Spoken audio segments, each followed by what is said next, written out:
வணக்கம். காலையில் என்ன படித்தோம்? காலையிலும் சரி. உழுதுண்டு வாழ்வாரே வாழ்வர். இப்பொழுது உழுதுண்டு வாழ்வாரே வாழ்வர், மற்றெல்லாம் தொழுதுண்டு பின் செல்பவர். உண்டு வாழ்பவரை காட்டிலும் உழுது வாழ்பவர் மேலானவர்கள் என்பது குறளின் கருத்தாகும். என்பது குறளின் கருத்தாகும். 68ஆம் பக்கம். சரிங்க எடுத்துக்கணும். 68ஆம் பக்கம். உழுதுண்டு வாழ் உழுதுண்டு வாழ்வாரே வாழ்வர். அல்ல, உங்களை பத்தி தான் பேசுது. நானும் விவசாயம் பண்ணவங்க தான், நீங்களும் விவசாயம் பண்ணி வீணா போனவங்க தான். இல்ல, விவசாயம் பண்றவங்க எப்படி வீணா போயிட்டு இருக்கு. அப்ப விவசாயம் பண்றவங்க பூராமே என்ன செய்யறதுல ஆகாரத்தை நிறுத்தி தவ வாழ்க்கை வாழ்றதுல. அப்ப அப்ப அப்ப எல்லாத்துக்கும் மரம் நாட்டி உழுகுது. எல்லாத்துக்கும் அடி விழுகுதுங்க. மரணம் அடி மரம் நாட்டி. புரியுதா? இப்ப இங்க தவம் எப்படி பிரிக்கணும்? மூணா பிரிக்கணும். பிச்சை எடுத்து திருட்டு வாழ்றது, அது பணக்காரனா இருந்தாலும் சரி, சோறுக்கு வரும்போது பிச்சைக்காரன் தான். உழவு செய்யறவன் தான் மேலாண்மை. அப்ப எவனும் உழவு செய்யறது இல்ல. சும்மா உழவு தொழில் பத்தி பேசுவானே தவிர, உழவு தொழில் பத்தி பேசுவானுங்களே தவிர எதை செய்ய மாட்டாங்க? உணவு உற்பத்தி பண்ண மாட்டானுங்க. யாரு? கோமாளிக்கு தான் உணவு உற்பத்தி பண்ணிட்டு இருப்பான். என்னது? எல்லாரும் பண்ண முடியாது இல்லைங்க ஐயா. எல்லா தேவையும் அப்படின்னா விவசாயத்தை பத்தி பேசாது. அப்ப விவசாயம் பண்றவன் தான் பேசணும். விவசாயம் பண்ணி அவன் தான் வந்து பேசணும். நான் அந்த தோட்டத்துக்கு போனா அவர் பண்ணியிருக்காரு. நீ பண்ணிருக்கே முதல்ல மாவன. நீ ஒரு ஏக்கரை பூமி வச்சு பாடுபட்டு கொண்டாந்து அன்பளிப்பா கூட பாக்குற. நீ கூட அன்பளிப்பா கொடு. அது மானாவரி வேளாண்மையில தான் அன்பளிப்பா கொடுக்க முடியும். என்ன வேளாண்மை? மானாவரியில. அதுக்கு அது பேர் மானாவரி. மானாவரியில வர்றது தான் தட்டைக்கொட்டை, சொட்டைக்கொட்டை, சோளப்பயிறு, அந்த பயிர், இந்த பயிர், ராகி, கம்பு, சோளம் சும்மா விளையிறது. அது 4 மாசத்துல மட்டும் அறுவடை பண்ணிடுவான். வந்து கொண்டாந்து விளைஞ்சி கிடக்கு. அப்படியே மானாவரியாக இன்னைக்கும் உலகம் பூரா மானாவரி தான். தண்ணி கட்டுங்கிறது அவ்வளவுதான். தண்ணி பூமியில இருந்து தண்ணி எடுத்தீங்கன்னாவே நீ ஃபெயிலியர்னு அர்த்தம். எப்ப பூமியில இருந்து தண்ணி எடுத்து பாய்ச்சிறையோ அப்ப இயற்கைக்கு எதிரானவன் அர்த்தம். இயற்கைக்கு சரி, அது இருந்துட்டு போட்டு. அப்ப நாம் தவத்தை பத்தி பேசுவோம். அப்படின்னா தவம் செய்திருந்தா அவன் சமாதிக்கு போயிருப்பான். தவம் செய்யாதனாலதான் நீ என்ன பண்ற? சோத்தை தின்னுபிட்டு செத்து போயிட்ட. அப்ப சோறு சாராயத்தன்மை உடையன்னு எந்த இயற்கை விஞ்ஞானிக்கு தெரியாதா? சோறு சாராயத்தன்மையாக மாறுகிறது. சோறு சளி பிடிக்குதுன்னு ஒரு விவசாயிக்கு தெரியாதான்னு கேக்குறேன். விவசாயி கடவுள் மாதிரி, விவசாயி இறைவன் மாதிரி. ஏன் தெரியாம போச்சு? இன்னைக்கே விவசாயம் பண்ண 2000 வருஷமா, 3000 வருஷமா, 4000 வருஷமா, 10,000 வருஷமா விவசாயம் பண்ணிட்டு இருக்கு. நீ விவசாயத்துக்கு தத்துவத்தை வள்ளுவர் எழுதியிருக்காரு. அப்ப விவசாயம் என்ன பண்ணிருக்காரு? விவசாயம் உழவுன்னு தலைப்பே போட்டிருக்காரு. உழவுங்கிற தலைப்புல எழுதியிருக்காரு. ஏறிடனும் நன்றாம் எறிவிடல் கட்டபின் நீரிடும் அதன் காப்புங்கிறாரு. ஏறிடனும் நன்றாம் எறிவிடல் கட்டபின் நீரிடும் அதன் காப்புங்கிறாரு. பிரிட்டிஷ் முண்டம், முகலாய முண்டம் எல்லாம் அழிச்சிட்டு போயிடுது. எல்லாம் எரிச்சிட்டு போயிடுச்சுங்க. ஒண்ணுமே கிடைக்கல. நல்லதையெல்லாம் அழிச்சிட்டு போயிடுது. அறிவே போயிடுச்சுங்க. கலாச்சாரத்தை உண்டாக்கி விட்டாங்க. விட்டு போயிட்டாங்க. அப்ப எல்லாரும் இதுல மாட்டிக்கிட்டாங்க. எல்லாருமே எல்லா அரசியல்வாதிகளும் இதுல மாட்டிக்கிட்டாங்க. முதல்ல அந்த வெள்ளைக்காரன் காந்தி ஒழிச்ச மாதிரி அந்த இந்தியால எல்லா பண்பையும் அந்த மொழியவே அழிச்சிருக்கணும். என்னது? ஏன் அழிக்கலன்னு கேட்டீங்கன்னா சொகுசா போச்சு. இங்கிலீஷ் பேசுறவங்க அறிவாளியும், இந்தியாவில் இருக்கிற இந்தியாவில மற்ற தாய்மொழி பேசுற முட்டாளு மாதிரி கொண்டு வந்தீங்களே, இது அயோக்கியத்தனம் இல்லையா? இங்கிலீஷ் பேசுறவங்க அறிவாளி. அறிவுகட்ட மட்டும் அவனே சொல்ற நோயை குணமாக்க முடியாதுங்கிறான். நோயை குணமாக்க முடியாதுன்றப்போ அதனாலதான் பெரியாருக்கு நோய் குணமாக்கல, அண்ணாவுக்கு நோய் குணமாக்கல. யாராவது இங்கிலீஷ் பெருசுன்னு பேசுறானுங்களோ அவனுக்கு போய் இங்கிலீஷ்காரன் போய் என்ன பண்ணிட்டான்? கழுத்து அறுத்து கொண்டே போட்டான். இங்கிலீஷ் பெருசுன்னு போனோம் பூரா அங்கதான் வெள்ளைக்காரன் தானே போனீங்க. அப்ப வெள்ளைக்காரன் வைத்தியம் காப்பாற்றணுமே இல்லையா? இப்ப தெரிஞ்சு போச்சா இங்கிலீஷ் பெருசா தமிழ் பெருசான்னு பேரு? தமிழ் மெய்யல் கண்டுபிடிச்சிருச்சு. ஓ, ஜீரண நீரை நிறுத்தி பழகுடா அப்படின்னு. ஜீரண நீரை நிறுத்தியா அது ஒரு விஞ்ஞானம் சரி. இப்ப நீ வாங்கல இந்த புத்தகத்தை எல்லாத்தையும் அன்பளிப்ப கொடுங்களா பார்க்கல எல்லாருமே. இந்தியாவில இருக்கிற அத்தனை அரசியல்வாதிகளுக்கு மானரோசம் இந்த புத்தகம் இந்த புத்தகத்தை வாங்கி படிக்கணும். சும்மா அறிவுரை சொல்றது, அவன் சேர்த்து போயிட்டான், இவன் சேர்த்து போய் இவரது பிடிங்கி மாதிரி, அதெல்லாம் ஒண்ணும் கிடையாது. அவனை பூமியை கெட்டு குட்டிச்சதோ விவசாயத்தை எவனாலும் காப்பாற்ற முடியாது. விவசாயமே எவனாலும் காப்பாற்ற முடியாது. விவசாயத்தை காப்பாற்ற முடியாது. சோறு தின்னிக்கு அதிகமா இருக்கிறாங்களா? விவசாயம் செய்யறவன் அதிகமா இருக்கானா? விவசாயம் செய்யறவன் குறைஞ்சிட்டே போயிடுவான். சும்மாவுக்கு தின்னு போட்டிருக்கிறவன் அதிகமாயிட்டே போவான். ஆமாங்க. இதை பரிணாமறியல் அடிப்படையில் உணவு உற்பத்தியை விட அதாவது உணவு உற்பத்தியை விட திங்கற வேகம் தான் அதிகமா இருக்கும். என்னது, ஒரு அரிசியை உற்பத்தி பண்றதுக்கு 6 மாசம் ஆகும். ஒரு அரிசி உற்பத்தி பண்றதுக்கு 6 மாசம். வாயில போட்டு அரிசி முடியும். அப்ப புரியுதா? ஏன்னா அதைத்தான் டார்வின் சொல்றாரு. டார்வின் என்ன சொல்றாருன்னா, அதாவது இனப்பெருக்க வேகத்திற்கு இணையாக உணவு பெருக்கம் இருக்காதுன்னு சொல்றாரு. இனப்பெருக்கம் பெருக்கிற வேகத்துக்கு இணையாக உணவு பெருக்கம் இருக்காது. உணவு பெருக்கம் இல்லாத காரணத்தினால் உயிர்கள் அடித்து கொண்டு சாவது கொடுமையாக இருக்கும்னு எழுதுறாரு. யார் சொல்றாரு? இதே இங்கிலாந்துல இருக்கிற சார்லஸ் டார்வின் சொல்றாரு. அவர் தான் கண்டுபிடிச்சிருக்க பெரிய தத்துவம் ஞானி. அவர் சொல்றாரு, நிச்சயமாக இருக்காது, இனப்பெருக்கம் பெருகிட்டே போகும், அதற்கு இணையாக உணவு பெருக்கம் இருக்காது. ஆகினால் உணவு இல்லாத காரணத்தினால் அனைத்து உயிர்களும் சண்டை போட்டு அழியும். அது ஒத்த உயிர்கள் சண்டை போட்டு அழியும். கொடுமையிலும் கொடுமை. சோத்துக்க அப்ப நாம யானை ஆகாதுங்கிறோம், எருமை ஆகாதுங்கிறோம், இது புலி ஆகாதுங்கிறோம், அதெல்லாம் தோட்டத்துக்குள்ள வரக்கூடாதுங்கிறீங்க. ஆனா அது உங்களை அழிச்சிட்டு இருக்குதுங்கிறீங்க. இது ரைட்டு. அதுக்கு உணவு பற்றாக்குறை இல்லாதனால உள்ள உங்களுக்கு கொள்ளுது. நாளைக்கு இதே பற்றாக்குறை மனிதனுக்கு மனிதன் அடிச்சிட்டு சாக போறான். அது வரத்தான் போகுது. ஏன்னா இனப்பெருக்க அதான் வரும். இது இயற்கை ரகசியம். இதான் இயற்கை ரகசியம். இதை புரிஞ்சுக்கிட்டு எல்லாரும் தவ வாழ்க்கை வாழணும். தவம் என்பது என்ன பேர்? ஒண்ணும் இல்ல, பசி தாகத்தை கட்டுப்படுத்தி இயற்கையிலிருந்து சக்தி எடுத்து வாழ்றதான் தவம். அந்த தவத்தை தான் நாம சொல்றோம். சரியா? இது காலத்தின் கட்டம். அதனால சித்தர்கள் என்ன பண்ணிட்டாங்க, 20,000 ஆண்டுகளுக்கு முன்னாடி பசி தாகத்தை கண்டுபிடிச்சு ரீசார்ஜ் பண்ணிட்டா உடம்ப. என்ன பண்ணிட்டா? உடம்ப ரீசார்ஜ் பண்ணியாச்சு. உடம்பு ரீசார்ஜ் ஆகுது. இப்ப காலையில பொண்ணுக்கு உட்காந்து பேசியாச்சு, வகுப்பு எடுத்தாச்சு. இதான் இப்படிதான் ரீசார்ஜ் ஆகுது. அந்த வீடியோ போட்டிருக்கேன் பாருங்க எல்லாரும். சரியா? இத போய் உடம்பு ரீசார்ஜ் ஆகுது. நாம கண்டுபிடிச்ச அந்த கருந்துளை மின்சாரம் பிளாக் ஹோல் எனர்ஜி, இது எப்படி ரீசார்ஜ் பண்ணுது? ராத்திரியில 6 வோல்ட்டா இருக்குது, செலவு பண்ணதுக்கு அப்புறம் 3 வோல்ட்டா மாறுது. மறுபடியும் ஒரு மணி நேரம் 2 மணி நேரம் ஓய்வு கொடுத்தோம்னா அது 6 வோல்ட்டா மாறுது. ஒரு சாதாரண மானங்கட்ட தண்ணி அந்த வேலை பண்ணுது. சாதாரண மானங்கட்ட தண்ணி 2 கம்பி, ஒரு செம்பு கம்பி, ஒரு ஜிங்க் கம்பி, ஒரு கிராம் தண்ணி 1 வாரத்துக்கு மின்சாரம் கொடுக்குது. என்ன உலகத்துல என்ன வேலை பண்ணுது? 1 கிராம் மின்சாரம் கொடுக்குது. அப்புறம் ஹைட்ரஜன் வேற சும்மா கொடுக்குது, ஹைட்ராக்சைடு சும்மா கொடுக்குது, 3 கொடுக்குது. வயிற்று வழியா அது அந்த தண்ணி குடிச்சுப்போ. அந்த உற்பத்தி ஆகிற தண்ணியை குடிச்சிங்கன்னா வயிற்று வலி இருந்தா போகும். அது புற்றுநோயா இருந்தாலும் சரியே. கரும்பு தின்ன கூலிங் கொடுக்குதுங்க. ஆமா, நீ தின்னுக்கிடாங்குது அப்படின்னா அந்த ஆக்கள் அழித்தல் காத்தல். காலையில தான் பேசினேன். காலையில நான் இன்னைக்கு ரெக்கார்ட் பண்ணாதே. இன்னைக்கு பொண்ணு வந்திருக்கா, ரெக்கார்ட் பண்ணி இதைத்தான் நீ போற பல்கலைக்கழகத்துல நிரூபிக்கணும். பாத்துக்கிட்டு இல்ல 10 ரூபா செலவுல நிரூபிச்சிடலாம். அப்புறம் அதற்கப்புறம் நிரூபிச்சுட்டீங்கன்னா உலகம் வாய முடிட்டு கேட்கு. பிசிக்ஸ்ல நோபல் பரிசு வாங்கியே ஆகணும். பிசிக்ஸ்ல 100 வருஷம் ஆச்சு. நாம 100 பிசிக்ஸ்ல நோபல் பரிசு வாங்கி 100 வருஷம் ஆச்சு. சர்சிவராமனோட போச்சு. அது சர்சிவராமனோட போச்சுன்னா அவர் கண்டுபிடிச்சினாலும் சாதாரண மக்களுக்கு ஒரு மின்சாரம் போட முடியாது. அப்புறம் அதுக்கப்புறம் சந்திரசேகர் வந்தார். அவர் தான் கருந்துளை பத்தி இந்தியாவிலே கருந்துளை பத்தி நான் சொல்ற மாதிரி பிளாக் ஹோலை பத்தி ஆராய்ச்சி பண்ணார். பிளாக் ஹோல் எத்தனை டென்சிட்டி இருக்கும், என்ன மாதிரி டென்சிட்டி, அது மாதிரி அந்த சூரியனை விட 1.5 மடங்கு 2.5 மடங்கு டென்சிட்டி இருந்தா அப்படி உருவாக முடியாது. அதுக்கு ஒரு பேரே கொடுத்தாங்க. ஆனா அவரை வச்சுக்கொண்டு சாதாரண மனுஷருக்கு மின்சாரத்தை கொடுக்க முடியல. இந்த மாதிரி 125 தடவை நோபல் பரிசு வாங்கிட்டாங்க. 125 தடவை 125 வருஷம் நோபல் பரிசு கொடுக்குறாங்க. இதுல பிசிக்ஸ்ல அதை வாங்கியிருக்காங்க. தவிர இந்த உலக மக்களுக்கு ஒரு மசுறு கூட பயணம் இல்லை. பெரிய நோபல் பரிசு விஞ்ஞான புடுங்கிகள். அந்த புடுங்கி நான் எப்படி புடுங்குறேங்கிறதா விஷயமே. 10 ரூபாய் 1000 ரூபாய்க்கு நீ கொடுத்தாகணும்.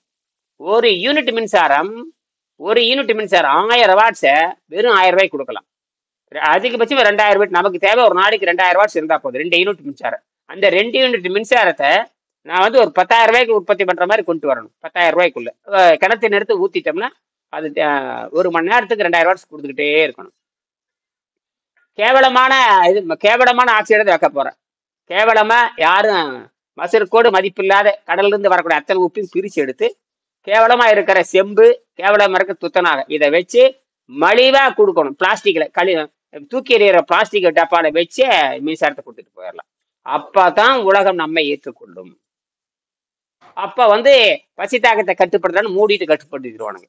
எல்லாத்துக்கும் மின்சாரம் இலவசம், எல்லாத்துக்கும் ஹைட்ரஜன் இலவசம், எல்லாம் ஆக்சைடு. இதெல்லாம் மெட்டல் ஆக்சைடு. இது மெட்டல் ஆக்சைடுங்கிறது சாதாரண விஷயம் அல்ல. அதை புரிஞ்சுக்கிறதுனா நீ வந்து மூளையை திருப்பி திருப்பி மேயணும். அப்படிதான் மெட்டல் ஆக்சைடு புரிந்து கொள்ள முடியும். அது ஒண்ணும் இல்லை. உயிரை பத்தி எவன் பசி தாகத்தை கட்டுப்படுத்தி இயற்கை சக்தியை வாழணும் அவனுக்கு மட்டும்தான் புரியும். மற்ற எவனுக்கு இது புரியாது. ரிவர்ஸ் ஜம்புக்கு இது உலகத்துல கிடையவே கிடையாது. ரிவர்ஸ் ஜம்ப் ஆகி போய் திருப்பி அந்த கீழே இறங்கின மின்சார வாடு மேல மேல ஏறுது. இது வரைக்கும் உலகத்துல அப்படி கிடையவே கிடையாது. எவனும் சொன்னதே கிடையாது. எவனும் நான் சொல்ற கருத்து சொல்ல என்ன யாரும் செஞ்சு பார்க்கல. சூரியனை பத்தி பேசியிருக்கானுங்க. சூரியன் கிட்ட போவியா? சூரியன் எப்படி இயங்குதுன்னு பேசிட்டு இருந்தாங்க தவிர அது எவனுக்கு தெரியும். நான் வந்து 10 ரூபாய் செலவுல சூரியன் கண்டுபிடிச்சிருக்கேன். நான் வச்சிருக்க பிளாக் ஹோல் சூரியன். அதுதான் கையில வச்சுக்கொள்ள முடியும். 10 ரூபாய் செலவுல மினியேச்சர் பிளாக் ஹோல். அது மினியேச்சர் பிளாக் ஹோல்னு சொல்லலாம், மினியேச்சர் சன்னு சொல்லலாம். எப்படி சூரியன் வேலை செய்யுது இந்த 10 ரூபாய் செலவுல கண்டுபிடிச்சிடலாம். சரியா?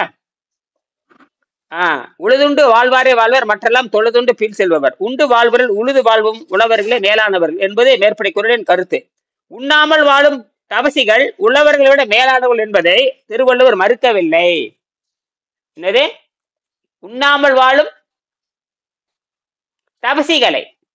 அப்ப உண்டுட்டு வாழவன் விட்டுருங்க. உண்டுட்டு வாழ்றவன், திண்டுட்டு வாழ்ற, உழுது வாழ்றவன், உண்ற வாழும் விட்டுருங்க. உண்ணாமல் வாழும் தவசிகள் எழுதுறாரு பாருங்க. உண்ணாமல் வாழும் தவசிகள் யாரு தெரியுமா? வள்ளுவர் அப்படி எழுதியிருக்காரு ஒரு இடத்துல. உண்ணாதுன்னு ஒரு பேர் பெரியர், உண்ணாமல் பெரியவர்கள் உண்ணாமல் தான் இருப்பார்கள் எழுதியிருக்காரு. இந்த இடத்துல ஒரு குரல் எழுதியிருக்காரு. இல்ல எவனும் பேசுறது இல்ல. உண்ணாமல் நோற்பர் பெரியர், பிறர் சொல்லும் இன்னாச்சொல் நோற்பாரின் பின். பிறர் சொல்லுகின்ற கொடுஞ்சொற்களை பொறுத்து கொண்டு வாழ்றான் பாரு. அவன் சாப்பிடாம இருக்கவனை காட்டிலும் யார் கொடுஞ்சொற்களை பொறுத்து கொள்றானோ அவன் தான் மேலான்றாரு. இழிவான சொற்களை பொறுத்து கொள்றவன் தான் மேலானவன். யாரை காட்டிலும்? உண்ணாமல் இருக்கான் பாரு, அவனை காட்டிலும். இதெல்லாம் தமிழ் வாத்தியார்களோ தமிழ் அரசியர்களோ எவனும் பேசல. 2000 வருஷம் பேசல எவனுமே. பசி தாகத்தை கட்டுப்படுத்தி இருக்கிறவனை வந்து ஆசிரியராக ஏற்றுக்கொள்ள வேண்டும். பசி தாகத்தை கட்டுப்படுத்தி பிச்சை எடுத்து வாழாம இருக்கிறவனை தான் பெரியோர்னு பேரு. பெரியோர்னா பெரியோர்னா கருப்பு சட்டை சிகப்பு சட்டை வெள்ளை சட்டையில பெரியோர் கிடையாது. என்னது? கருப்பு சட்டை போட்டிருக்கிறவன், வெள்ளை சட்டை போட்டிருக்கிறவன், சிகப்பு சட்டை போட்டிருக்கிறவன். இந்த சிகப்பு சட்டை கருப்பு பட்டை இதெல்லாம் இயற்கையில கிடையாது. அவன் நீ வச்சுக்கிட்டு நீ எல்லாமே அவனெல்லாம் பெரியாரும் கிடையாது, பெரியோருங்கிறது அறிவாடும் கிடையாது. பசிதாகத்தை கட்டுப்படுத்தி திருப்பி அந்த பசிதாகம் வராமல் பார்த்து கொள்ற மாதிரி அவன் தான் பெரியோர். யார் பெரியோர்? பசிதாகத்தை கட்டுப்படுத்துறவங்க தான் பெரியவங்களுங்க. பசிதாகத்தை கட்டுப்படுத்துறது மீண்டும் சுரவாமல் பார்த்து கொள்ள வேண்டும். பசிதாக கட்டுப்படுத்துன்னு தெரிஞ்சுக்கணும், மீண்டும் சுரக்காமல் பார்த்துக்கணும். நீ பிச்சை எடுத்துட்டு இருந்தீங்கன்னா கையில பணம் இருக்கு, 2 ரூபாய்க்கு இட்லி நீ தெரியும். பைசாவுக்கு 3 இட்லி விற்கிற காலத்துல நீ வந்து 2 பைசாக்கு 2 இட்லி, 2 பைசாக்கு 3 இட்லி கிடைக்குதா? உடனே அது நோக்கி நீ போயிருக்க. நீ ஒரு கடையில 2 பைசாக்கு 3 இட்லி கிடைக்குது, ஒரு கடையில 2 பைசாக்கு 4 இட்லி கிடைக்குது. அப்படியே வண்டி இங்க நிறுத்தாத, அந்த 2 பைசாக்கு 4 இட்லி கிடையாது அங்க போகணும். அப்ப திங்கிற புத்தி நீ விடல. நீ என்னது அப்புறம் என்ன? நீ மட்டும் எந்த கிழிச்சு அப்புறம் அதுக்கு அதனால எல்லா நோய் வந்தது உனக்கு. கடவுள் வேண்டான்னு சொல்லும் பொழுது உணவு வேண்டான்னு சொல்லணுமா இல்லையா? சொல்லணும். ஏன் சொல்லல? அதையும் சொல்லணும் இல்ல. கடவுளை மறுத்தால் உணவை மறு. அதுதான் மறுப்பது உடல் நோய் மருந்து. நான் எழுதியிருக்கேன். ஒரு சித்தர் சொல்றான், மறுப்பது உடல் நோய் மருந்து நல்லாகும், மறுப்பது இனி நோய் மறுப்பது மனநோய் மருந்து நல்லாகும், மறுப்பது இனி நோய் வாராது இருப்ப, மறுப்பது சாவை மருந்தலாகும். அப்ப எது மறுக்கிறோமோ அதுதான் சாவுன்னு எழுதியிருக்கேன். சாவை மறுப்பதான் மருந்துன்னு எழுதியிருக்கான். சாவை எது மறுப்பதோ அதான் மருந்து. சாவை உண்டாக்குறது மருந்து கிடையாதுங்கிறான். என்னது?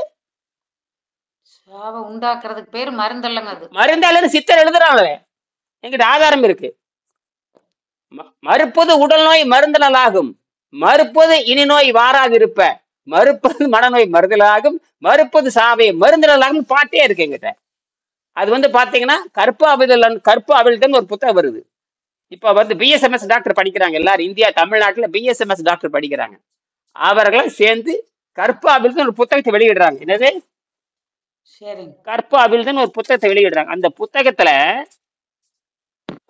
இருக்கு பாருங்க.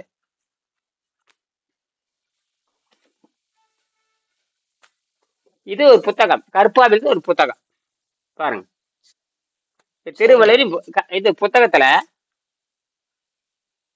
பாரு, அந்த குரலே இருக்கு, அந்த பாட்டே இருக்கு. எப்போதோ நான் பிடிச்சி வச்சது. இதுக்கு நான் வந்து திருமந்திரத்தை தேடி பார்த்தேன், திருமந்திரத்தில் இல்ல. அப்புறம் இந்த புத்தகம் அச்சடிக்கிறாங்க, அவங்ககிட்ட கேட்டேன். இல்ல ஐயா இது இல்லைங்க, யாரோ ஒரு சித்தர் வந்து எழுதியிருக்காரு, எந்த சித்தர்னே தெரியுதுல, படிச்சு காட்டுற பாருங்க. மறுப்பது உடல்நோய் மருந்தனலாகும், மறுப்பது உளநோய் மருந்தன சாலும், மறுப்பது உளநோய் மருந்தன சாலும், மறுப்பது இனி நோய் வாராதிருப்ப மறுப்பது சாவே மருந்தினால் ஆகும். திருமூலர்னு போட்டிருக்காங்க. திருமூலர் அப்படி எழுதவே இல்லை. திருமூலர் அப்படி எழுதவே இல்லை. நான் கேட்டேன் இணைய நான் 3000 பாடல் இருக்கு திருமந்திரம் இருக்குது, எடுத்து தேடி பார்த்தா அப்புறம் 3050 பாடல். அவர் 3000 பாடல் தான் பாடியிருக்கானுங்க. 50 பாட்டை எவனை சொருகி விட்டான். திருட்டு பயலுக்கு 50 பாட்டு உள்ள சொருகி விட்டானுங்க. ஆனா நல்ல வேலை திருக்குறள் யாரும் கை வைக்கல. திருக்குறளை எவனுமே சொருக முடியல. அந்த அளவுக்கு சிக்கலா எழுதிட்டாரு அவரு. 1330 குறளை எவனு திருடி எழுதவே முடியல. ஆனா திருவள்ளுவர் ஒத்துக்கொள்றதை எந்த புலவரும் ஏற்றுக்கொள்ள முடியல. ஏன்னா இவ்வளவு அறிவு எப்படி இருக்கும் அப்படின்ட்டானுங்க. திருவள்ளுவரை எவனுமே ஏத்துக்கல. திருவள்ளுவரை தமிழ் அரசுகளை எவனும் ஏற்றுக்கொள்ளவில்லை. அப்புறம் இதை நாடு கட்டுமையான ஒழுக்கம். அதனாலதான் எல்லாம் பிச்சை எடுத்து அப்பவே மண்ணிட்ட பிச்சை எடுத்து வாழ்றது புலவர புலப்பா இருந்தது. இவர் பிச்சை எடுத்து வாழ்வது எங்கள் வேலையில்லைன்ட்டார் திருவள்ளுவர். பிச்சை எடுத்து வாழணும்னா கடவுள் அழியட்டும்னார். பிச்சை எடுத்து வாழணும் நிலை இருந்தால் யார் அழியட்டும்? கடவுளே அழியட்டு அப்படின்னு எழுதியிருக்காரு. அதாவது இறந்தும் உயிர் வாழ்தல் வேண்டின் பறந்து கெடுக உலக இயற்றையான் நாய் மாறி அடைந்து சாக வேண்டும். நாடு எப்படி மன உறுதி. நான் பிச்சை எடுத்துதான் வாழ வேண்டும் என்று நிலை இருக்குமானால், அம்மா புள்ள பெத்து போடுச்சுன்னா புள்ள அழுதுட்டுனா பால் கொடுக்கறது உன்ற வேலை தானே. வருன்னு கத்திட்டு ஊர் மேய்ச்சிட்டு இருப்பீங்க. அப்படிதான் கடவுள் மேய்ஞ்சிட்டு இருக்காரு. அப்ப நீ கத்துன்னு கத்திட்டு இருப்ப 50 பேர் சாம. அப்ப கடவுள் வர மாட்டேன். அப்ப கடவுள் எப்பதான் வருவாரு? மயிறு வரவே மாட்டார். அதனாலதான் வள்ளுவர் எழுதினாரு தெய்வத்தால் ஆகாதுன்ட்டாரு. தெய்வத்தால் ஆகாது முயற்சித்தன் மெய்வெறுத்து. இந்த பாடல் இருக்குதப்பா. இந்த பாடல் கேட்ட மறுப்பது உடல் நோய் மருந்தனலாகும், மறுப்பது உடல் நோய் மருந்தன சாடும், மறுப்பது இனி நோய் வாராதிருப்ப மறுப்பது சாவை மருந்தனலாகும். எது சாவையை மறுக்குதோ அதை மருந்து எழுதுறாரு. இந்த புத்தகம் இருக்கு பாரு. இது எதுல வருது? தமிழக மருத்துவ கழக வெளியீடு, தமிழ் மருத்துவ கழக வெளியீடு. இது யாரு பண்றாங்கன்னு பாரு. 8 சித்தர்கள் 18 சித்தர்கள் இதெல்லாம் பூரிக்கி வச்சுட்டேன். எப்பவோ கிடைக்கும். இதெல்லாம் என்னைக்கோ ஒரு நாளைக்கு பயன்படுத்தி எழுதுது. இன்னைக்கு அது பயன்படுது. இப்படித்தான் நம்ம ஆதாரத்தை என் மாணவர்களுக்கு மண்டையடி அடிக்கிறது பாரு. ஆதாரத்தை வச்சு பாரு. இந்த புத்தகம் சித்த மருத்துவம் மறுக்க முடியாது. ஆதாரம் இதுதான். ஆக இப்படி ஆதாரத்தை வச்சு எதுக்குமே ஆதாரம் கேட்கணும். சும்மா அதுல விளையுது, இது கருப்பு கவனிக்கு பிடிச்ச புற்றுநோய் இல்லை. ஏன்னா கருப்பு கவனி சாப்பிட்டு புற்றுநோய் இல்லைங்கிறத அப்புறம் புற்றுநோய் மருத்துவமனை எதிர்க்கு மூடிட்டு போக வேண்டியதானே. கருப்பு கவனியாவது புடலங்காய் கவனியாவது. கருப்பு கவனி சொல்லிட்டு கீழே 1000 ரூபாய் வித்துக்கிட்டு இருப்பேன். நம்மள கோமாளிங்க.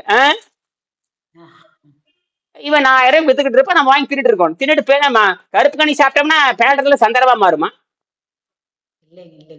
கேட்கறேன். கருப்பு கவனி சாப்பிட்டா பேண்டர்ல சந்தரமா நிரூபினி. முதல்ல 100 பேர்த்துக்கு கொடுத்து நிரூபிக்கணும். 100 பேர்த்துக்கு காமிச்சு நிரூபிக்கணும். இந்த கருப்பு கவனி சாப்பிட்டு எல்லாத்துக்கும் புட்டு சும்மா கதை விடுறது. வியாபாரம் பண்ணு. என்னது வியாபாரம் பண்ணி என்னப்பா பண்ணிட்டு போ. அது அரசாங்கம் ஏத்துக்குது. இந்த கருப்பு ஊனி விளைவிச்ச என்ன, மாப்பிள்ளை செம்பா பண்ண என்ன, மங்காணி செம்பா நொங்காணி செம்பா எதை விளைச்சா என்ன, எதை தின்னாலும் குசு பத்தான் போகு, பிய்யத்தான் போகு. உண்பதெல்லாம் மலமே. என்னது உண்பதெல்லாம் மலமே. அப்புறம் கருப்பணி ஷிப்ட் சங்கரமா மாறுமா? கேள்வி கரெக்டா எழுதி வச்சிருக்கான். கரெக்டா தான் நான் பதில் சொல்லணும்.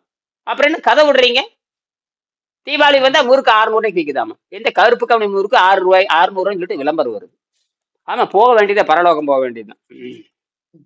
நல்லா இருக்குன்னு சொல்லு, ருசியா இருக்குன்னு சொல்லு, ருசியா இருக்குன்னு சொல்லு. மத்ததெல்லாம் பேசாத. மத்ததெல்லாம் ருசியா இருக்குன்னு சொல்லு. 1000 ரூபாய்க்கு ஏங்க அல்வா 1000 ரூபாய்க்கு வாங்கி திங்கிறானாமா? கருப்பு வாங்கி திங்கட்டுமா? என்ன கேடு? பணம் பேருக்கு வாங்கி தின்னு. பாசுமதியா அரிசி வாங்கி திங்கறே இல்லை, வாங்கி தின்னு. இப்போ அதுக்கு என்ன? அவனாவது இந்த அப்படியாவது வித்து இந்த விவசாயி கொஞ்சம் பஞ்சம் பழகிட்டு. ஆனா எங்ககிட்ட வேலை நடக்காது. எங்ககிட்ட நீ வியாபாரம் பண்ணிக்க, விவசாயம் பண்றியா போ, பண்ணிட்டு போ. இப்ப என்னைக்குதான் பணக்காரன் ஆகுறது? ஒரு நாளைக்கு வெங்காயம் 10 ரூபாய்க்கு விற்குது. அதே வெங்காயம் 100 ரூபாய்க்கு விற்குது. ஐயோ ஐயோ பார்லிமெண்ட்ல கத்துறான். ஏன்னா அவங்க அப்பனோட சொத்தை காணையா அன்னைக்குதான் சம்பாதிக்கட்டுமேங்கிறேன் நான். ஒரு நாளாதான் அந்த 100 ரூபாய் பாக்கட்டுமே. பின்ன அவன் அந்த கேடையனாவே இருக்கணும். எத்தனை பேர் செத்தாலும் மானமோசம் வராது. பஞ்சாப்ல அத்தனை பேர் செத்தாங்க. மோடி பார்த்துட்டு சும்மாவே இருந்தான். 700 பேர் செத்தாங்க. கொட்டுருமையா என்ன தற்கொலை பண்றாங்க. அப்படியே தூக்கு போட்டு சாகிறதெல்லாம் பார்த்தா 700 பேர் செத்தாங்க பாருங்க. பப்பா, அந்த பஞ்சாப்காரங்க அறிவே வேண்டாம். விவசாயம் பண்றதுலேன்னு முடிவு பண்ணிருக்கணும். என்னதே அது ஊடுருவலுங்க ஐயா. அது தரகர் எல்லாம் பண்ணுதுங்க ஐயா. விவசாயிகளுக்கு எல்லாம் போகாதுங்க. இவங்க பண்ணது தானுங்க, தரகர்கள் கூட்டம் தானுங்க. 700 பேர் தற்கொலை பண்ணிக்கிறான்னா அப்புறம் என்னதான் பண்றது? இப்ப இன்னைக்கு உலகத்திலே தற்கொலை பண்ற விவசாயிகளை தற்கொலை பண்றது இன்னைக்கு இந்தியாவில தான் நடக்குது. எந்த நாட்டிலும் தற்கொலை பண்ணிக்கிறது இல்லை. இந்த நாட்டில தான் தற்கொலை, நிறைய தற்கொலை நடக்குது. எல்லாம் விவசாயிகள் அவ்வளவு கேவலமா ஆயிப்போச்சு. எல்லாம் காரணம் செயற்கை வேளாண்மை. என்னது? எல்லாம் செயற்கை வேளாண்மை. நாசம் பண்றது. வயலுக்கு தீ வைக்கிறான். இதெல்லாம் நடக்குமா? வயலுக்கு தீ வச்சு மண்புழு செத்து போயிடும். இந்த ஒரு முட்டாளுக்கு பண்றானுங்க. கரும்பு காட்டுக்கு விளைஞ்சிட்டு கரும்பு காட்டை விளைச்சி வச்சுட்டு தீ வைக்கிற, தீ வச்சு கொடுக்குற மண்புழு செத்து போயிட முண்டா. எவ்வளவு எந்த விவசாயிக்கு அறிவே கிடையாதா? நம்மால் என்ன கத்துனாலும் வேலை நடக்காது. இப்ப கரும்பு காட்டுக்கு தீ வைக்கிறது, நெல்லங்காட்டுக்கு தீ வைக்கிறது என்ற அறிவு இல்ல. எல்லாம் கூறுகட்டு முட்டாங்களா? பண ஆசை. என்னது? பண ஆசை தானுங்க. ஆமா. அப்ப உழுதுண்டு வாழ்வாரே வாழ்வார். அப்ப தவசிகள் உழவர்களிடம் மேலானவர்கள் என்பதை திருவள்ளுவர் மறுக்கவில்லை. மாங்காய்ப்பால் உண்டு மலை மேல் இருப்பவருக்கு தேங்காய்ப்பால் எதற்கடி. மேற்படி சித்தர் பாடலின் கருத்து உடலை உள்சுத்தம் செய்ய மாங்காய் உபயோகப்படுத்தலாம், தேங்காய் உபயோகப்படுத்தக்கூடாது என்பதாகும். சரியா? தேங்காய் ஒரு எண்ணெய் வித்து காய்கறி வகையை சார்ந்ததல்ல. தேங்காயை உபயோகித்து உள்சுத்தம் செய்ய முடியாது. தேங்காய் சட்னி திங்கலாம், ஆனால் தேங்காய் வைத்துக் கொண்டு உள் சுத்தம் செய்ய முடியாது. திங்கிறது வேற, சுத்தமாக தின்னுடுத்தான் இருக்கிறீங்க எல்லாருமே. சுத்தமாக நோய் வந்துருச்சு. அப்புறம் வாயை கட்டினா நோவை கட்டலாங்கிற. இங்க கட்டுங்களாம் பார்க்கலாம். ஒருத்தங்க கூட நோய் வரவன் பூரா முட்டாள் தான். எவனுக்கு நோய் வருது அவனா யாரு? முட்டாள் தானே. ஆமா. அப்புறம் என்ன, நீ வாயை கட்டல அப்புறம் நோவை வாங்கிக்க. வாயை கட்டல நோவு வாங்கி சாவு. அப்புறம் எனக்கு சாதாரண உணவே விட முடியாது. நீ அப்புறம் மரணத்தை என்னால வெல்ல முடியுமா? என்னடா கதையாடா? என்னடா எங்க அப்பா நல்ல தின்னுக்கு ஒண்ணுவான், நல்ல திம்பானுங்களாமா. சாவு மட்டும் நல்ல கூலா இருக்கு. சாவு வராம அப்புறம் எப்படிடா வரும் அவனுங்களா? சரி. அப்ப உடம்படை முன்னம் இழுக்கண்டு. அதுக்கப்புறம் எழுதுறாரு, உடம்பனே திருமலர் சொல்றாரு, உடம்பை நான் கேவலமா தான் நினைச்சேன். உடம்ப மிக மிக கேவலமா நினைச்சேன். ஆனால் அப்புறம்தான் புரிஞ்சுக்கிட்டேன். ஆனால் அப்புறம்தான் உடலுக்குள்ள மிகப்பெரிய ஆற்றல் இருக்கிறது, இறைவன் இருக்கிறார் என்று புரிந்து கொண்டேன் அப்படிங்கிறார். அப்ப முன்னம் உடம்பை இழுக்கென்று இருந்தேன், உடம்புனுக்குள்ளே உரு பொருள் கண்டேன். உருனா பெருசுன்னு அர்த்தம். உரு பொருள்னா பெரிய பொருளை புரிஞ்சுக்கிட்டேன்னாரு. பெரிய பொருளை யாரு வேற ஒண்ணும் இல்லை. பெரிய பொருள் தான் சின்ன பொருளா மாறுது, சின்ன பொருள் தான் பெரிய பொருளா மாறுது. பல பொருள் சேர்ந்தா பெருசா மாறிடும். சிறுதுளி பெருவெல்லம், சிறுதுளி பெருவெல்லம்.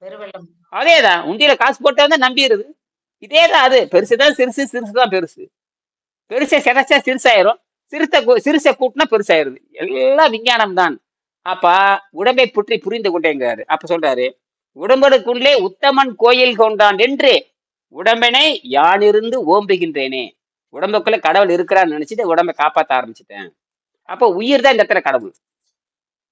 புத்தர்கள் சித்தர்கள் அறிவு தான் கடவுளும்பாங்க. நாம உயிரவே கடவுள். அதனாலதான் உயிர் மெய் எழுத்துன்னு தமிழ்ல உலகத்துல இந்த மாதிரி எவனும் கிடையாது. உயிர் எழுத்து மெய் எழுத்து. உயிர்னா உயிர் தான், மெய்யெல்லாம் உடல். உயிரை கண்ணில் பார்க்க முடியாது, உடலை கண்ணில் பார்க்க முடியும். அப்ப இங்க ஆக்கள் அழித்தல் வந்தாச்சு. சைபர் ஒண்ணு, சைபரை பார்க்க முடியாது, ஒன்ன பார்க்கலாம். பூச்சியத்தை எவனாலையும் பார்க்க முடியாது, உணரத்தான் முடியும். ஒன்றை பார்க்கலாம். அந்த பூச்சியை ஒன்று, இப்ப நான் பூச்சியை ஒன்றை வச்சுட்டு அந்த கருந்துளை மின்சாரத்தை நான் உருவாக்கிட்டு வரேன். அதுக்கு எதிர்காலத்துல மலிவா வரும். அதெல்லாம் எல்லாம் ஒண்ணு சேரணும். எல்லா விஞ்ஞானுக்கும் மரநடி போடணும். எல்லா விஞ்ஞானுக்கும் செருப்படி போட்டு நானும் செருப்படி வாங்கி அதெல்லாம் புரிய வச்சாதான் புரியும். புரிய வச்சதுக்கு அப்புறம் தான் இனிமேல் நோபல் பரிசு வாங்குற போற மக்களுக்கு மலிவா ஆற்றலை கொடுக்கணுங்கிற மாதிரி ஒரு விதி கொண்டு வரணும். இந்த நோபல் பரிசு வாங்குறது 10 கோடி வாங்கிட்டு மூடிட்டு உட்காந்துருக்கிறது இதெல்லாம் வேலைக்கு ஆகாது. அதை பயன்பாட்டு கொண்டு வந்த அவனே பயன்பாட்டு கொண்டு வரணும். வாங்கிட்டு அவர் மாப்பிட மாதிரி போயிட்டு உட்காந்துருப்பாரு. எந்த மயிருக்கும் பிரயோஜனம் இல்லை. அது ஐன்ஸ்டீனரா இருந்தாலும் பிரயோஜனம் இல்லை. அத்தனை பேருமே வாங்கிட்டு சும்மா உட்காந்துருக்காங்க தவிர சாதாரண பஞ்ச பிரதேசத்துக்கு அது பயன்படவில்லை. இந்த கேள்வி படுபயங்கரமான கேள்வி. நான் கேட்டுட்டே இருக்கிறேன். எவனாச்சும் நோபல் பரிசு வாங்கி மக்களுக்கு மலிவான மின்சாரத்தை கொடுத்திருக்கிறார்களா? மின்சாரம் என்பது இயற்கையில சும்மாதான் இருக்குது. இயற்கை மின்சாரம் என்பது நீ உருவாக்குறது இல்லை. அது சுழற்சியில வந்துடும். சுழற்சியில வரும், அணுவை சேர்த்துனால வரும், அணுவை பிரிச்சால. இப்ப நான் அணுவை பிரிச்சு பார்த்துட்டேன். நான் அணுவை பிரிச்சும் பார்த்தாச்சு, அணுவை சேர்த்தும் பார்த்தாச்சு, அணுவை நிறுத்தியும் பார்த்தாச்சு. எல்லாம் நான் பார்த்துட்டேன். பார்த்தம் காட்டிதான் ஓ இது நாமளே ஆற்றலை உருவாக்க முடியுமா தெரிஞ்சு போச்சு. ஒரு பக்கம் ஆற்றலை உருவாக்க முடியாதுங்கிற, ஆனா ஆற்றல் உருவாயிட்டு இருக்குது இங்க. அப்ப ஆற்றலை காக்க முடியாதுங்க, ஆற்றலை காக்க முடியுது. எல்லாமே நடக்குது. இதுல எல்லாத்துக்கும் மரணடி தான். இது வந்து வரதுக்கு அப்புறம் தான் மக்களுக்கு மலிவாக கொடுக்க வேண்டும். அப்ப சக்தி பற்றாக்குறை போக்கிட்டோம்னா சொன்னபடி கேட்பான். இப்ப நம்ம சக்தி பற்றாக்குறை போக்கிடுறோம். சக்தி சோறுல கிடையாதுடா, சக்தி உணவுல கிடையாதுங்கிற, சக்தி இயற்கையில் இருக்குன்னு சொல்றான். அப்ப சக்தி பற்றாக்குறை போக்கும் பொழுது மூளை சிந்திக்கும். என்னது? எனர்ஜி வந்தா தான் மூளை சிந்திக்கும். எனர்ஜி வந்தா தான் மூளையே சிந்திக்கும். இல்ல திரும்ப தூங்கிட்டு மூளையே வேலை செய்யாது. நீ சாராயம் குடிச்சிட்டே இருந்தீங்கன்னா காலையில இருந்து காப்பி சாராயம், அப்புறம் இட்லி சாராயம், அப்புறம் மத்தியானம் சோத்து சாராயம், ராத்திரி தோசை சாராயம், அப்புறம் சாராயத்தை ஏத்துக்கிட்டே இருந்தீங்கன்னா அது எத்தனை நாளா மாறிடுது. திங்கிறது பூரா எத்தனை நாளா மாறிடுது. திங்கிறது பூரா எத்தனை நாள் இல்லைன்னு சொல்லுங்களா பார்க்கல. திங்கிறதுல எத்தனை நாள் மாறுமா? மாறாத மாறும். கடைசியில் கார்பன் டை ஆக்சைடா மாறி. இதெல்லாம் எப்படி? கரும்பு கழிவு எத்தனால் சாராயம் இதுல பெட்ரோல்ல கலக்கலாம். இதுல பெட்ரோலா 20% எரிபொருளா வருது. அப்புறம் எரிபொருளுங்கிறது சாராயம். எரிபொருளுங்கிறது அது இயற்கையில ஒரு செத்து போன கழிவு தான். செத்து போன கழிவுக்கு தான் பெட்ரோல், டீசல். செத்து போன அழுகி போன நிலநடுக்கு பூகம்பம் பூமியில இருக்க கோடிக்கான பல லட்சம் கோடி உயிரினங்கள் அப்படியே உள்ள போய் அழுகி போய் அப்படியே கட்டியாக மாறிச்சு. அப்புறம் திரவம் மாறிச்சு. அப்புறம் வாயுவா மாறிச்சு. கட்டியா இருக்கிறது பூரா நிலக்கரி, திரவமா இருக்கிறது பூரா பெட்ரோல், ஆயில். கேஸா இருக்கப்ப பெட்ரோலியம் கேஸ். இவ்வளவுதான். இது கரிம பொருட்கள் பேரு. உயிர் பொருள் ஃபாசில் ஃபியூல் தான். செத்து போன ஆவியினுடைய சாவு அதை போடுறதுனால நாசமா போகுது. செத்து போன ஆவிதான் அது. என்னது? செத்து போன ஆவியை தான் எரிச்சுட்டு உட்காந்துருக்கிறோம். அப்ப பூமி நாசம் பண்ணுமா பண்ணாத? பேய் நாசம் பண்ணுமா பண்ணாதா? பெட்ரோல் சர்வநாசம். பெட்ரோல், டீசல், நிலக்கரியெல்லாம் இந்த பூமியை கெடுக்க பிசாசுகள். என்னது? இயற்கையால் உண்டாக்கப்பட்டது. இதை நீ பூமியை எரிச்சு வானத்தை கெடுத்து தாறுமாற மழை பெஞ்சு தாறுமாற பூகம்பம் சாக வேண்டும் என்று இந்த எது சாப்பிடுவது தெரியுமா? நீ ஃபாசில் எந்த அளவுக்கு பெட்ரோல் இருக்கிறியோ அந்த அளவுக்கு அவனை பூமியை அழிந்து போக வேண்டும் என்று அந்த செத்து போன உயிர்கள் சாபம் இடுகின்றன. என்னது? செத்து போன உயிர்கள் சாபம் கொடுத்தாச்சு. அண்டார்டிகா உருகுதுங்கிறான். அவனை சாவுங்கடா எல்லாமே. எவனாலும் நிறுத்த முடியாது. அண்டார்டிகா நிறுத்திடுவ நீ, ஒன்னும் நடக்காது. நீதான் பெட்ரோலை எரிச்சுக்கிட்டே இருக்கிறீங்க. மக்கள் தொகையை விட காரு தான் அதிகமா இருக்குது. மக்கள் தொகையை விட ஒரு ரூட்ல 3 பேர் இருந்தா 7 பைக் வச்சிருக்கான். என்னது? உருப்பிடுமான்னு கேக்குறேன். பாருங்க, ஒண்ணு கடைக்கு போறதுக்கு 3 வண்டி. சாதாரண மக்கள் இந்த ஆட்டம் போட்டா அப்புறம் அமைச்சர்கள், மந்திரிகள், முதலமைச்சர்கள், அப்புறம் பிரதம மந்திரிகள் என்ன மாதிரி ஆட்டம் போடுவானுங்க? அந்த சொகுசு வாழ்க்கையை விடுமா? சாவுதான்டா உங்களுக்கு எல்லாம். சரி, சாவுதான் இவனுக்கு. ஏப்பா நாம கடைசியில என்ன பண்ணுவோம்? மாமாடா எப்படிதான் ஒரு நாளைக்கு சாவத்தானே போறேன். எப்படி சாகுறேன்னு பாருங்க. இந்த ஆட்டம் போடுறோம் போற நல்லா பாருங்க, லிஸ்ட் எடுத்துக்குங்க. ஆட்டம் போடுற முறை எப்படி அருவருப்பா சாகுறான்னு பாருங்க. இந்த அருவருப்பு சாவுல இருந்து எவனும் தப்பித்துக் கொள்ள முடியாது. அருவருப்பு சாவுல இருந்து எவனும். நம்ம சாதாரண மக்களுங்க, நம்ம பிரச்சனை கிடையாது. நீ ஆட்டம் போடுறோம், அதிகாரம் பண்றோம், ஆரோக்கியமா இருந்து சாப்பிட பாக்கல. நீ சாவு நிச்சயம் சொல்றியா? ஆரோக்கியமா சாப்பிட பாக்கல. சாவு நிச்சயம் சொல்றேன், சரி ஆரோக்கியமா சேர்த்து காட்டேன் பாக்கலாம். சாவு நிச்சயம் சொல்றேன், நானும் ஒத்துக்கிறேன்ப்பா. இங்க ஆரோக்கியமா சேர்த்து காட்டேன் பாக்கலாம். ஐன்ஸ்டீனா குடல் புண்ணு செத்து போயிட்டானாம நீ எல்லாம் எந்த மூடடா? நீ எல்லாம் ஐன்ஸ்டீனுக்கு குடல் புண்ணு கல்லீரல் கெட்டு போய், கணையம் கெட்டு போய், நரம்பு கெட்டு போய், தன்மானம் போய், மானம் போய், வெக்க போய், சூடு போய், சுரண போய், கட்டின பொண்டாட்டி பக்கத்தால் இல்ல. என்னது? பக்கத்துல இல்லைங்க. ஆமா. அப்புறம் நீதான் பெரிய விஞ்ஞானி. என்னது? உலக புகழ் விட்டுற விஞ்ஞானி. சாவு கேவலமா வந்துருச்சு. அப்படித்தான் நான் போக விரும்புகிறேன். சாவு விடுச்சு. It is time to go. It is time to go. I will do this elegantly. நான் இதை மகிழ்ச்சியாக ஏற்றுக்கொள்கிறேன். எப்போ? சாக போற நேரத்துலயா? எனக்கு இந்த வாழ்க்கையை பிடிக்கவில்லைங்கிறார். மருந்தை தின்னு இந்த வாழ்க்கையை பிடிக்கவில்லைங்கிறார். நான் செயற்கை என் வாழ்க்கையை நீட்டிக்கவில்லைங்கிறார். இவ்வளவு. இப்ப நீங்க என்ன பண்றீங்க? மாத்திரையை தின்னு நீட்டிக்கிறீங்க. அவர் கடைசி இந்த மாத்திரையை தின்னு நீட்டிக்கொள்ளுங்கிற அவசியம் இல்லைன்ட்டார். இட் இஸ் டேஸ்ட்லெஸ் லைஃப்ங்கிறார். It is tasteless life to prolong ஆர்டிபிஷியல்ங்கிறாரு. செயற்கையாக வாழ்க்கையை நீட்டுவதற்கு நான் விரும்பவில்லை. இந்த சுவையற்ற வாழ்க்கை எனக்கு வேண்டாங்கிறாரு. அப்போ சுவையில் இருந்ததான நீ செத்த. நீ இப்ப இந்த மருந்துனால தாங்க மருந்தை தின்னு சுகம் கிடைக்க மாட்டேங்குது, சாவு நெருங்கிட்டு இருக்குது. ஏங்க மருந்து இப்ப 40 வருஷம் மருந்து தின்னதுதான் இனிப்பா இருக்குமா? மருந்து தின்னு தின்னு தின்னு தின்னு தின்னு அத்தனை பஞ்சர் ஆகி எல்லா நோயும் வந்துருச்சு.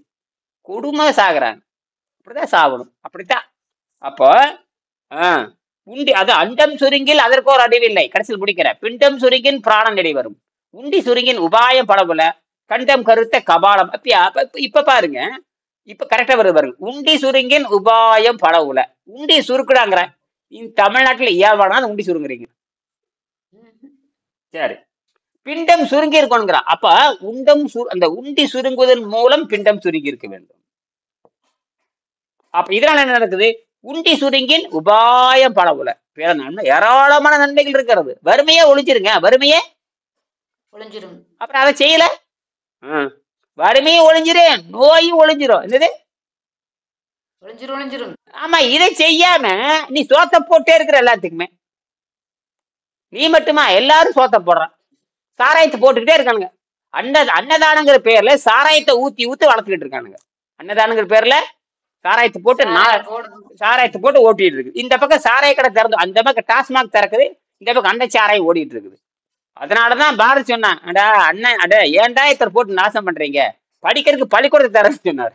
அன்னச்சத்திரம் 1000 நாட்டலில் ஆங்கோர் ஏழைக்கு எடுத்திருவித்தில் சால சிறந்து எழுதினார்.